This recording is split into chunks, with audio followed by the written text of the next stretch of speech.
Hello students, welcome है आपका अपने ही प्यारे से चैनल में, जिसमें हम क्वांटम मैकेनिक्स पर फोटो इलेक्ट्रिक इफेक्ट को डिस्कस कर रहे थे।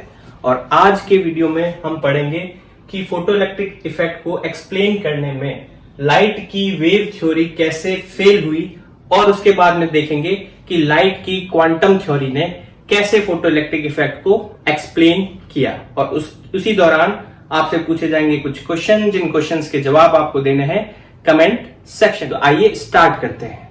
तो देखो, पिछले वीडियो में हमने पढ़ा था कि किसी मेटल पर लाइट गिराने पर जो इलेक्ट्रॉन बाहर आते हैं, उन इलेक्ट्रॉनों का जो नंबर है, यानी कि इलेक्ट्रॉनों की जो संख्या है, वो लाइट की इंटेंसिटी यानी कि लाइट की तीव्रता पर निर्भर करती है, यानी कि लाइट की ब्राइटनेस पर निर्भर करती है। मतलब जितनी ज्यादा चमकदार लाइट हम मेटल सरफेस पर गिराएंगे, उतनी ही ज्यादा संख्या में इलेक्ट्रॉन जो है मेटल सरफेस से बाहर निकलेंगे। इसी के साथ में इलेक्ट्रॉनों की जो काइनेटिक एनर्जी है, जो इलेक्ट्रॉन बाहर आते हैं उनकी जो गतिज ऊर्जा है, वो लाइट की फ्रीक्वेंसी यानी कि लाइट के कलर पर डिपेंड करती है।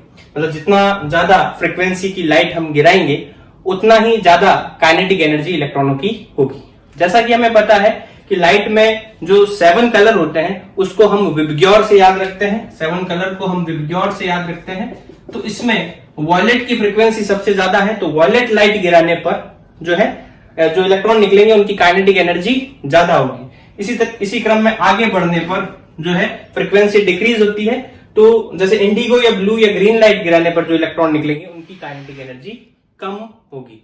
ठीक है, तो ये हमने जो है रिजल्ट निकाले थे, फोटो इलेक्ट्रिक इफेक्ट के लॉ निकाले थे, उनको एक्सप्लेन करने हम पहले लाइट को वेव मान के चलते हैं। तो लाइट एक इलेक्ट्रोमैग्नेटिक वेव होती है, ऐसा जो है मैक्सवेल ने कहा था। तो हम लाइट को एज ए वेव माने, और वो वेव जाकर क्या कर रही है, मेटल से टकरा रही है, यानी कि धातु से टकरा रही है।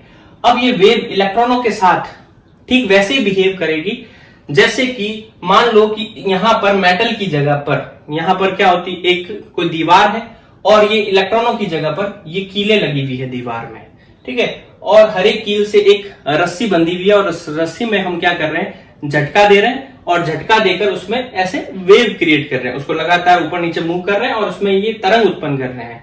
तो ये तरंग जो है प्रकाश तरंग की भांति माने, और इन कीलों को हम इलेक्ट्रॉनों की भांति माने, तो इनके व्यवहार से हम समझ सकते हैं कि लाइट अगर वेव हो तो वो इलेक्ट्रॉनों के साथ कैसे बिहेव करेगी।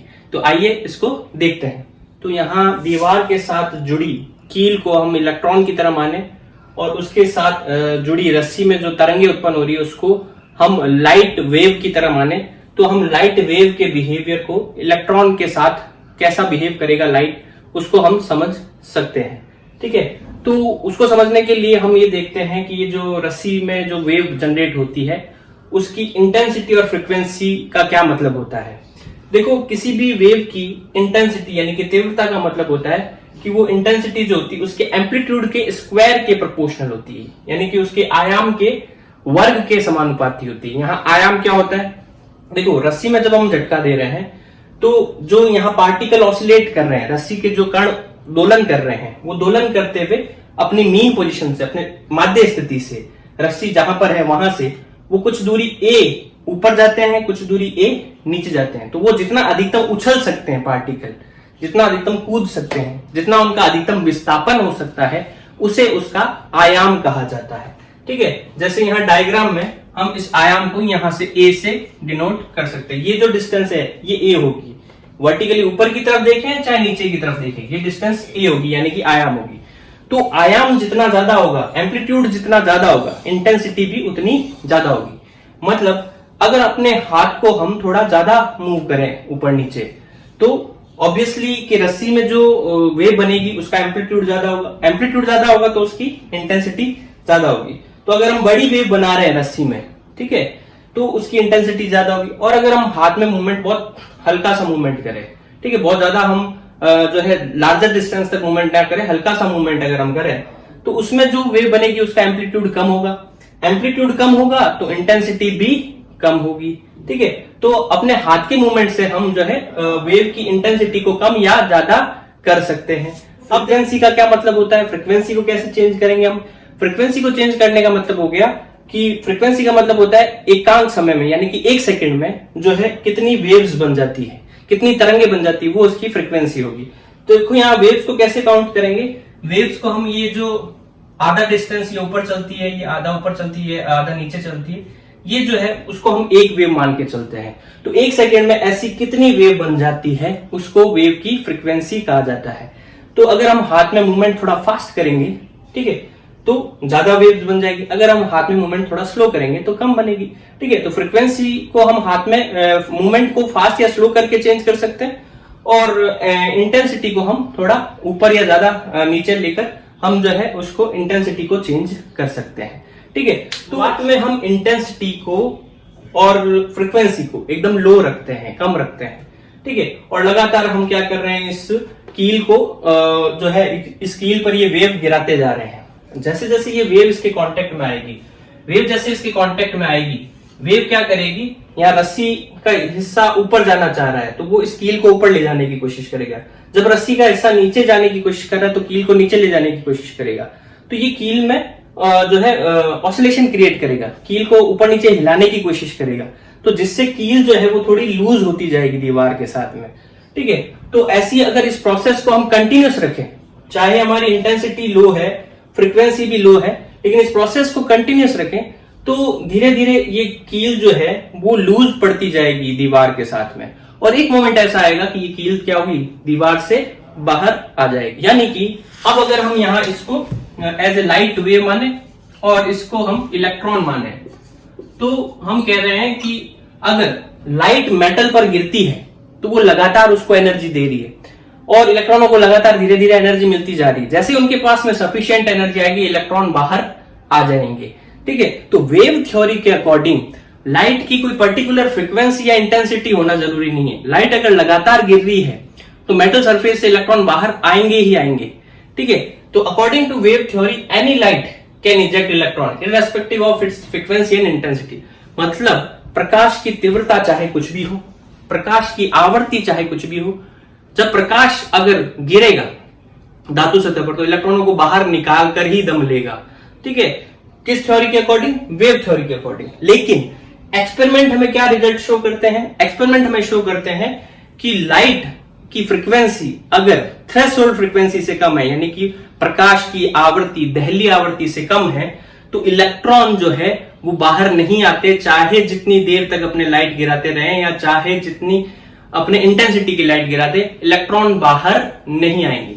तो यानी कि यहाँ वेव थ्योरी जो है उसका जो कंक्लूजन है वो एक्सपेरिमेंट के साथ में मैच नहीं करता, तो ये उसका फर्स्ट फेलियर हो गया। अब देखो ये जो कील लगी हुई है, ठीक है, इसको दीवार से बाहर निकालने के लिए इस रस्सी में हम क्या करते हैं, थोड़े ज्यादा एम्पलीट्यूड की वेव जनरेट करते हैं। एक तो हमने थोड़ी कम एम्पलीट्यूड की वेव जनरेट की, ठीक है, तो बहुत थोड़े थोड़े एम्पलीट्यूड जा रहे हैं, तो रस्सी जब यहाँ पहुंचती है तो वो कील को ज्यादा ऊपर नहीं उठा रही है या ज्यादा नीचे नहीं ले जा रही है, इस वजह से यहाँ कोई ज्यादा ये लूज नहीं हो पा रही। लेकिन अगर हम क्या करें, इसमें एम्पलीट्यूड काफी बड़े कर दें, मान लो यहाँ पर जो है हम काफी बड़े बड़े एम्पलीट्यूड यहाँ पर क्रिएट कर दे रस्सी में, तो जैसे ये वेव यहाँ पर इस कील के पास पहुंचेगी, ठीक है, तो कील के पास जब वो पहुंचेगी तो इस कील को बहुत ज्यादा ऊपर ले जाने की कोशिश करेगी या बहुत ज्यादा नीचे ले जाने की कोशिश करेगी, तो कील पर बहुत एकाएक फोर्स बढ़ जाएगा, ठीक है। और जब ये कील बाहर निकलेगी तो बहुत तेजी से बाहर निकलेगी, ठीक है, एकदम झटके से बाहर निकलेगी,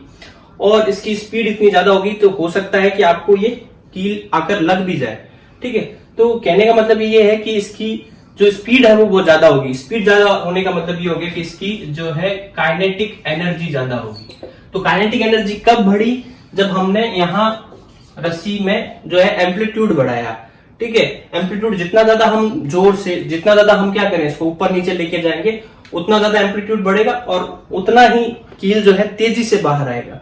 तो काइनेटिक एनर्जी जो है कील की वो किस पे डिपेंड कर रही है, एम्पलीट्यूड पे। एम्पलीट्यूड यानी कि उसकी इंटेंसिटी पे, ठीक है। तो अब इसको अगर हम लाइट के हिसाब से इमेजिन करें, मान लो ये लाइट वेव है और ये इलेक्ट्रॉन है, तो लाइट की इंटेंसिटी हम जितनी ज्यादा बढ़ाएंगे इलेक्ट्रॉन उतना तेजी से बाहर आएगा, यानी कि इलेक्ट्रॉनों की काइनेटिक एनर्जी भी उतनी ज्यादा बढ़ेगी।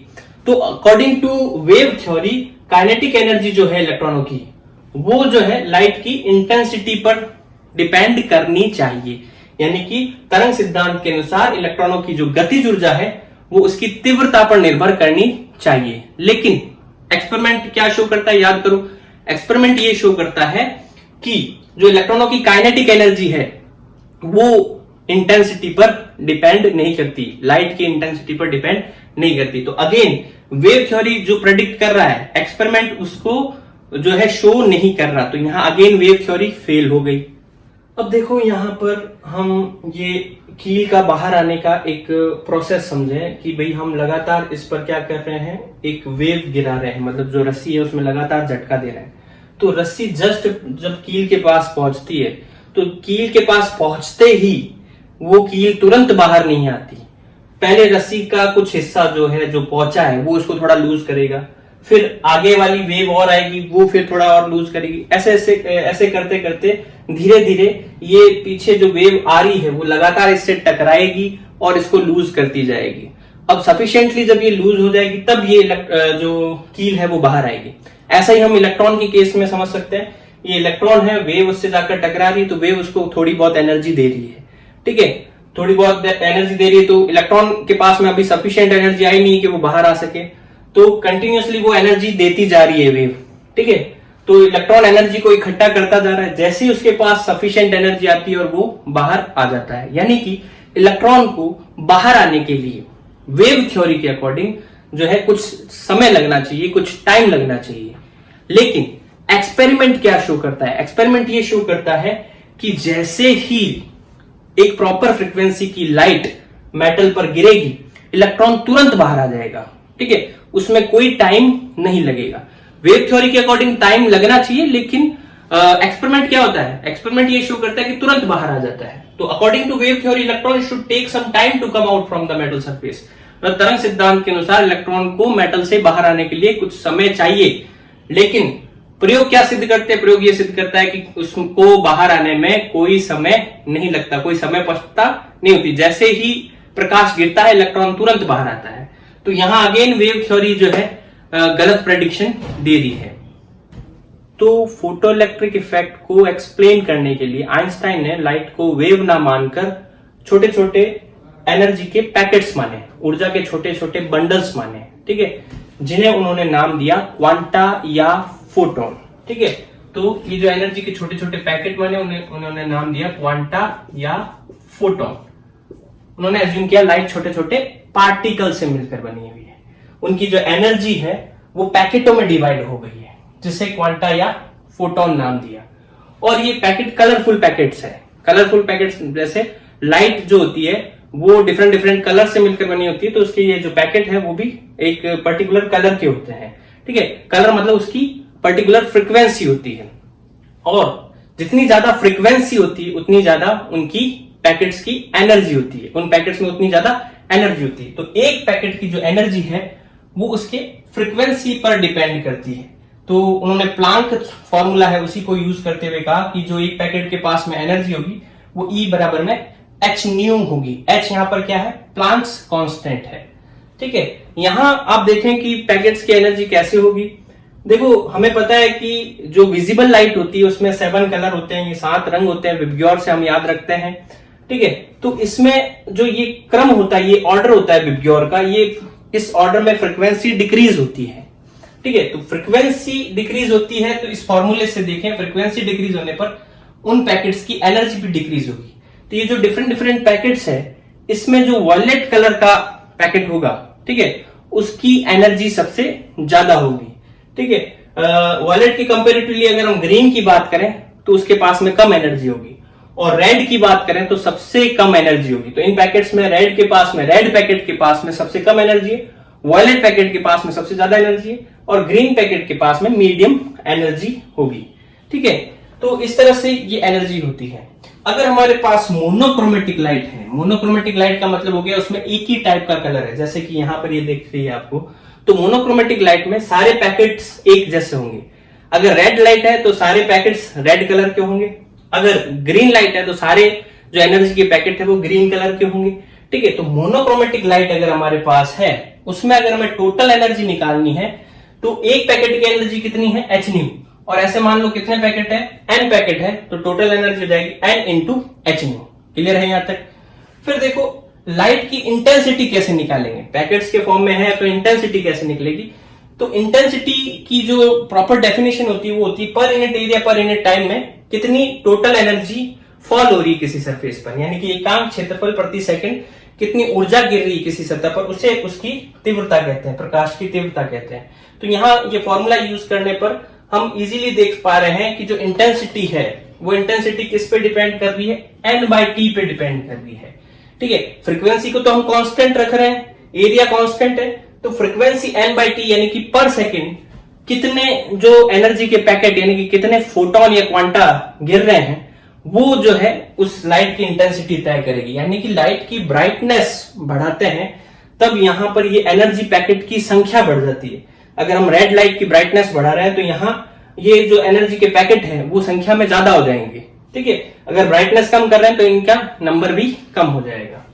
ठीक है, अब यहाँ एक बात और गौर करने वाली है, आइंस्टाइन ने ये माना कि ये जो एनर्जी का एक पैकेट है वो केवल एक इलेक्ट्रॉन से क्रिया करता है, एक इलेक्ट्रॉन से इंटरेक्शन करता है।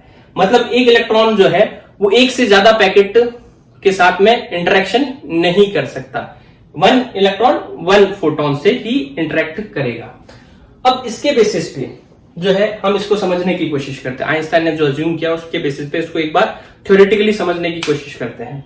तो देखो आप यहां पर हमने जैसे कि पहले एग्जांपल लिया था, पहले एनालॉजी ली थी कि भाई दीवार, जो ये मेटल सरफेस है उसको दीवार से रिप्लेस कर देते हैं। मतलब मान लेते हैं कि मेटल की जगह पर क्या है, दीवार है, और इलेक्ट्रॉनों की जगह पर क्या है, ये कील लगी हुई है, कील लगी हुई है। ठीक है, अब इस पर हम क्या कर रहे हैं, बॉल्स गिरा रहे हैं। ठीक है, अब हमारे पास जो बॉल्स है वो बॉल कुछ इस तरह से है कि रेड वाली जो बॉल है उसके पास में कम एनर्जी है। ठीक है, कम एनर्जी का मतलब क्या हो गया, अपने ऐसे मान लें कि रेड वाली जो बॉल है एकदम जो प्लास्टिक वाली गेंद आती है जो पिचक जाती है, ठीक है, वो वाली बॉल है।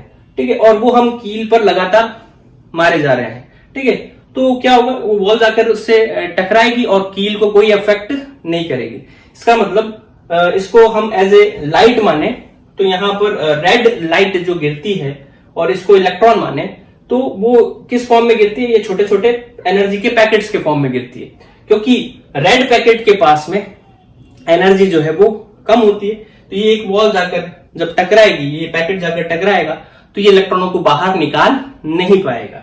उसी की कंपैरेटिवली हम थोड़ा सा पीछे की तरफ जाएं तो यहां इस तरफ जाने पर फ्रीक्वेंसी इंक्रीज होगी, फ्रीक्वेंसी इंक्रीज होगी तो एनर्जी भी इंक्रीज होगी। अब हम रेड बॉल्स की बजाय ग्रीन बॉल से हिट करें।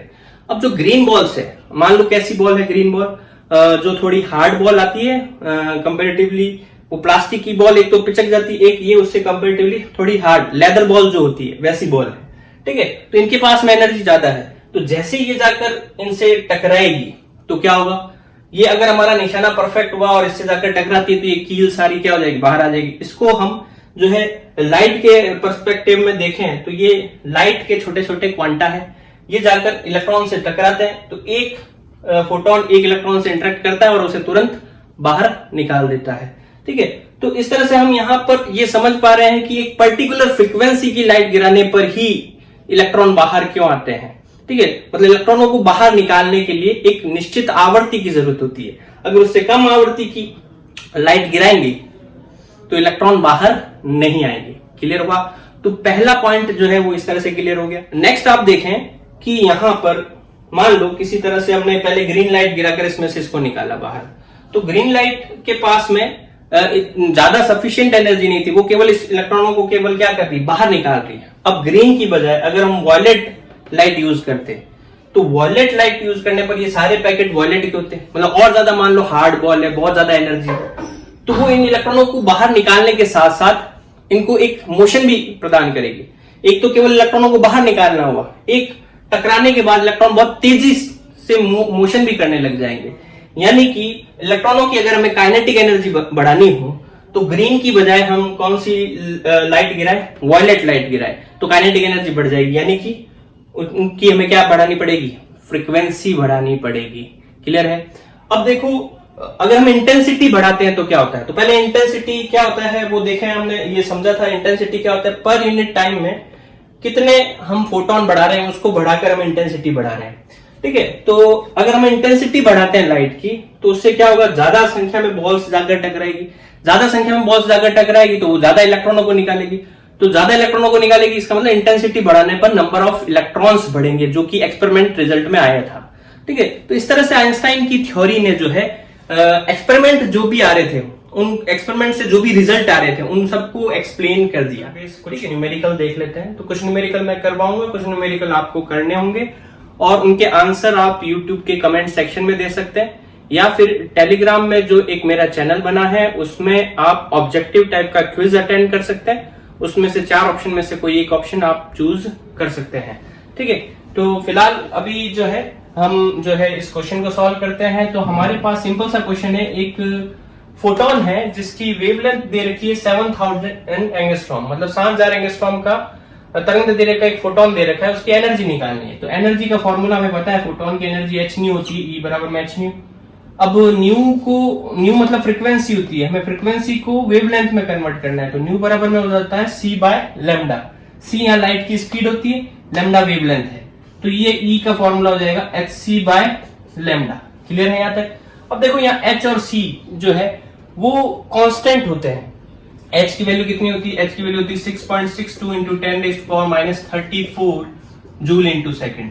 ठीक है, और c की वैल्यू कितनी होती है? 3 इंटू 10⁸ मीटर पर सेकेंड। तो ये कांस्टेंट है, ये वैल्यू हम एज इट इज रखते हैं। और लैम्डा की वैल्यू जो है वो एंगस्ट्रॉम में दे रखी, तो एक एंगस्ट्रॉम को अगर हम मीटर में बदलें तो 10⁻10 मीटर होती है। तो देखो जब भी हम ये ऐसे क्वेश्चन करेंगे उसमें h और c की वैल्यू चेंज नहीं होनी है।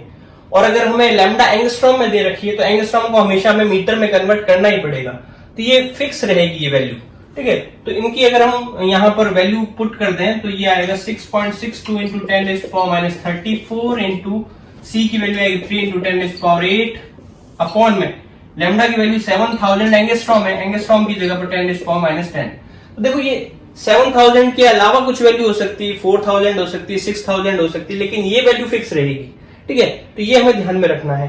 फिर हम देखो ये जो वैल्यू निकाल रहे हैं एनर्जी की वो जूल में निकाल रहे हैं, लेकिन जब भी हम फोटो इलेक्ट्रिक इक्वेशन वाले या फोटो इलेक्ट्रिक इफेक्ट वाले जो क्वेश्चन सॉल्व करेंगे उसमें मोस्टली हमें जो है आंसर जो है वो इलेक्ट्रॉन वोल्ट में रिप्रेजेंट करना पड़ेगा। तो इलेक्ट्रॉन वोल्ट और जूल में क्या रिलेशन होता है? एक इलेक्ट्रॉन वोल्ट जो होता है वो होता है 1.6 इंटू 10⁻19 जूल। जैसे एक इलेक्ट्रॉन पर जो चार्ज होता है उसी की वैल्यू यहां रख दें तो वो जूल में कन्वर्ट हो जाती है। तो एक इलेक्ट्रॉन वोल्ट जो होता है वो 1.6 इंटू 10⁻19 जूल होता है। तो जूल को इलेक्ट्रॉन वोल्ट में कन्वर्ट करने के लिए इसको इधर डिवाइड करना पड़ेगा। ठीक है, तो यहाँ इस पूरे नंबर में जब हम 1.6 इंटू 10⁻19 से डिवाइड करेंगे तो ये जूल जो है वो इलेक्ट्रॉन वोल्ट में कन्वर्ट हो जाएगा जब हम इसको इससे डिवाइड करेंगे 1.6 इंटू 10⁻19। तो ये भी फिक्स नंबर है जूल को इलेक्ट्रॉन वोल्ट में डिवाइड करने के लिए। तो ये देखो ये सारे फिक्स नंबर है, ये सारे फिक्स नंबर है। ठीक है, इन सारे फिक्स नंबर्स को हम जब कैलकुलेट करेंगे तो कैलकुलेट करने पर वो वैल्यू आएगी 12412। ठीक है, ये फिक्स वैल्यू आएगी और उसमें अपने जो है 7000 से डिवाइड करना है, तो ये रिजल्ट हमारे पास इलेक्ट्रॉन वोल्ट में आ जाएगा। तो इसको जब आप सॉल्व करोगे तो लगभग वैल्यू आ जाएगी 1.77 इलेक्ट्रॉन वोल्ट। लेकिन यहाँ पर जो है मेन बात ध्यान में रखने वाली है वो ये है कि जब भी इस तरह का क्वेश्चन आए, जब हमें वेवलेंथ एंगस्ट्रॉम में दे रखी है और हमसे एनर्जी पूछी जाए, तो E बराबर में h न्यू वाला फॉर्मूला तो ठीक है, लेकिन हम सीधा डायरेक्ट जो है वो एनर्जी का ये फॉर्मूला लगा सकते हैं 12412 अपॉन में लैम्डा। और लैम्डा किस में होनी चाहिए? एंगस्ट्रॉम में होनी चाहिए, इन एंगस्ट्रॉम। और यहाँ पर ये जो रिजल्ट आएगा वो इलेक्ट्रॉन वोल्ट में आ जाएगा। ठीक है, तो ये फॉर्मूला एक शॉर्टकट है इस तरह के क्वेश्चन को सॉल्व करने के लिए। तो इसी तरह का एक क्वेश्चन आप सॉल्व करें। यदि फोटोन की ऊर्जा 2.2 इलेक्ट्रॉन वोल्ट है तो उसकी तरंग दैर्ध्य ज्ञात करें। एक और सिंपल सा क्वेश्चन मैं सॉल्व करवाता हूं आपको, इसके बाद में एक क्वेश्चन आपको सॉल्व करना है। क्वेश्चन क्या है? क्वेश्चन बहुत ही सिंपल है। एक बल्ब दे रखा है, बल्ब की जो पावर दे रखी है, बल्ब की पावर है 50 वॉट। वॉट जहां कहीं भी आता है मतलब वहां पावर है।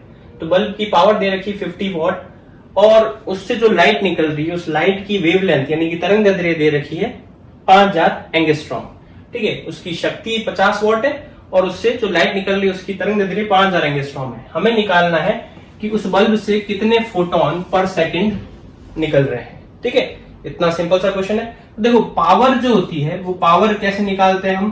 पावर होती है energy emitted per unit time, यानी कि बल्ब से एकांक समय में कितनी कुल ऊर्जा निकल रही है वो ही बल्ब की पावर होती है।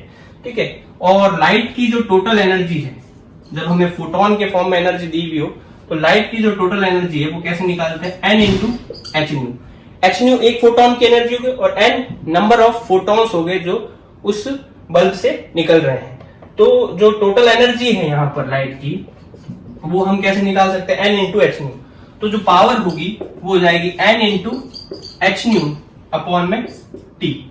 ठीक है, तो हमें पर सेकंड में कितने नंबर ऑफ फोटॉन्स निकल रहे हैं वो कैलकुलेट करने हैं, ये n निकालना है, हमें नंबर ऑफ फोटॉन्स निकालने हैं। तो वो सीधा सीधा हो जाएगा pt अपॉन में एच न्यू।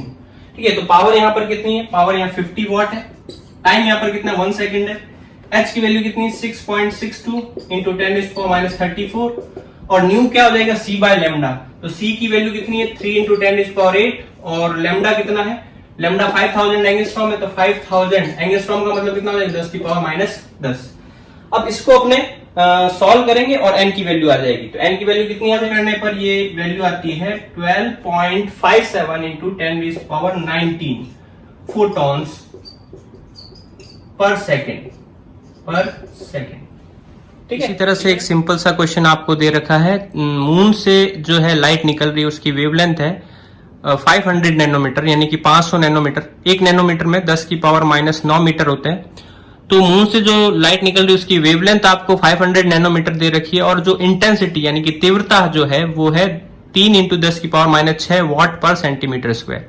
ठीक है, तो इतनी इंटेंसिटी आपको दे रखी है, आपको ये निकालना है कि इसके यूनिट एरिया यूनिट टाइम में कितने नंबर ऑफ फोटॉन्स निकल रहे हैं, यानी कि 1 सेंटीमीटर स्क्वायर 1 सेकंड में जो है मून की सरफेस से कितने फोटॉन्स निकल रहे हैं। समझ में आ गया क्वेश्चन, मतलब 1 सेंटीमीटर स्क्वायर यानी 1 सेंटीमीटर स्क्वायर 1 सेकंड में कितने नंबर ऑफ फोटॉन्स मून की सरफेस से निकल रहे हैं वो आपको कैलकुलेट करना है। ये थी आइंस्टाइन की थ्योरी। अब हम इसका मैथमेटिकल फोटो इलेक्ट्रिक इक्वेशन निकालते हैं। तो एक्सपेरिमेंट में हम देखते हैं कि इलेक्ट्रॉनों को बाहर निकालने के लिए जो है कुछ मिनिमम एनर्जी की रिक्वायरमेंट होती है, कुछ न्यूनतम ऊर्जा के मान की आवश्यकता होती है। तो इलेक्ट्रॉनों को बाहर निकालने के लिए जितनी न्यूनतम ऊर्जा चाहिए उसे उसका वर्क फंक्शन यानी कि उसे उसका कार्यफलन कहते हैं। ठीक है, तो नेक्स्ट पॉइंट हम ध्यान में रखेंगे कि इलेक्ट्रॉनों को बाहर निकालने के लिए जितनी न्यूनतम ऊर्जा की आवश्यकता होती है उसे उसका वर्क फंक्शन यानी कि कार्यफलन कहते हैं। ठीक है, अब देखो यहाँ पर जो फोटोन, ये फोटोन है और इन कील को हम इलेक्ट्रॉन मान के चल रहे हैं। तो ये फोटोन जाकर जैसे ही इलेक्ट्रॉन से टकराता है तो इलेक्ट्रॉन उसको एब्जॉर्ब कर लेगा और उसकी एनर्जी को दो तरीके से यूज लेगा, एक तो बाहर आने में, ठीक है, बाहर आने के साथ साथ मोशन करने में, गति करने में। ठीक है, तो जो फोटोन की एनर्जी है वो दो कामों में यूज होती है, वर्क फंक्शन यानी कि कार्यफलन में और काइनेटिक एनर्जी यानी कि गतिज ऊर्जा में। ठीक है, तो एनर्जी कंजर्वेशन से हम जानते हैं कि जो भी एनर्जी है फोटोन की, फोटोन के पास में कितनी एनर्जी एच न्यू, वो वर्क फंक्शन और काइनेटिक एनर्जी में कन्वर्ट हो जाएगी। तो फोटोन की एनर्जी बराबर में work function plus kinetic energy. ठीक है, अब इस इक्वेशन में हम अगर ये कहें कि फ्रीक्वेंसी अगर हम थ्रेशोल्ड फ्रीक्वेंसी के बराबर में रखें, थ्रेशोल्ड फ्रीक्वेंसी कौन सी होती है, वो मिनिमम फ्रीक्वेंसी होती है जिस पर इलेक्ट्रॉन बाहर आते हैं। तो उस फ्रीक्वेंसी पर बाहर आते हैं, उससे नीचे की फ्रीक्वेंसी पर बाहर भी नहीं आते, तो उस फ्रीक्वेंसी पर वो केवल बाहर ही आते हैं। ठीक है, यानी कि बाहर आने पर उनके पास में कोई काइनेटिक एनर्जी नहीं होगी क्योंकि मिनिमम फ्रीक्वेंसी है। ठीक है, तो थ्रेशोल्ड फ्रीक्वेंसी पर जब इलेक्ट्रॉन बाहर आएंगे तो उनके पास काइनेटिक एनर्जी जीरो होगी, यानी कि अगर हम यहाँ न्यू की जगह न्यू टीएच रख दें तो काइनेटिक एनर्जी जीरो हो जाती है।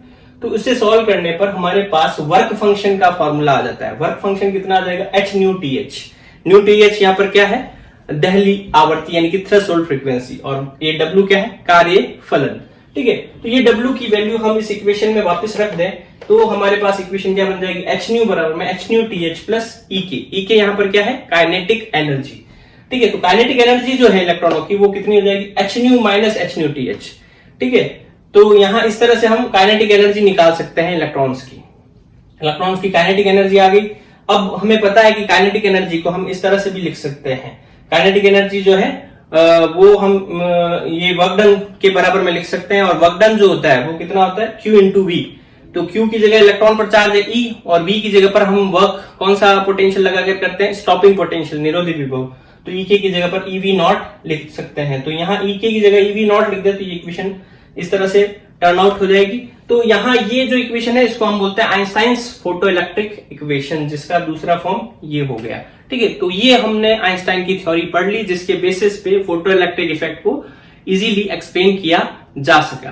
ठीक है, तो आइए अब इस पे कुछ क्वेश्चंस करते हैं।